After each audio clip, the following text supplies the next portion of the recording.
আসসালামু আলাইকুম। Hello everyone, আমি হাফিজা। কেমন আছো সবাই? আশা করি ভালোই আছো, আর আমিও খুব ভালো আছি।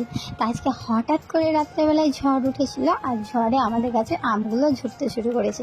আমার দিদির মেয়ের মাথায় একদম ধাই করে একটা আম পড়ে গেছে, আর খুব ব্যথা পেয়েছে। ও এত মোটা মোটা আম পড়ছিল, তো ব্যথা তো লাগবেই।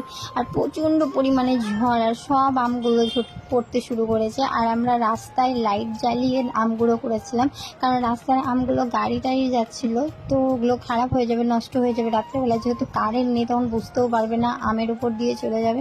সেই জন্য আমরা রাস্তার দিককার আমগুলো বেশি তাড়াতাড়ি কুড়িয়ে নিচ্ছিলাম, আর বাড়িরগুলো রাখছিলাম। তো ওইদিকে দেখো, সবাই মিলে আমরা কিন্তু লাইট জ্বেলে আম কুড়াচ্ছিলাম, আর এত ভালো লাগছিল। আর এই যে পুচকুগুলোকে দেখছি, সবাই লাফিয়ে লাফিয়ে আম কুড়াতে যাচ্ছিল। কি আর বলবো, এগুলো কিন্তু মাস্ট লাগে। এটা শুধুমাত্র গ্রাম অঞ্চলের মেয়েরাই বোঝে এগুলো কতটা ভালো লাগে। আমার তো খুব খুব ভালো লাগছিল। আর আমাদের বাড়িতে অনেকগুলো আমের গাছ আছে, তো সব গাছের আমগুলোই কিন্তু পড়ছিল। আর এখন তো আম পাকা পেকে গেছে, আমের সিজন, কিন্তু আম তো পড়বেই। আর এদিকে ঝড়ে যে আমগুলো রাস্তায় পড়ছে, সেগুলো ফেটে ফেটে যাচ্ছিল।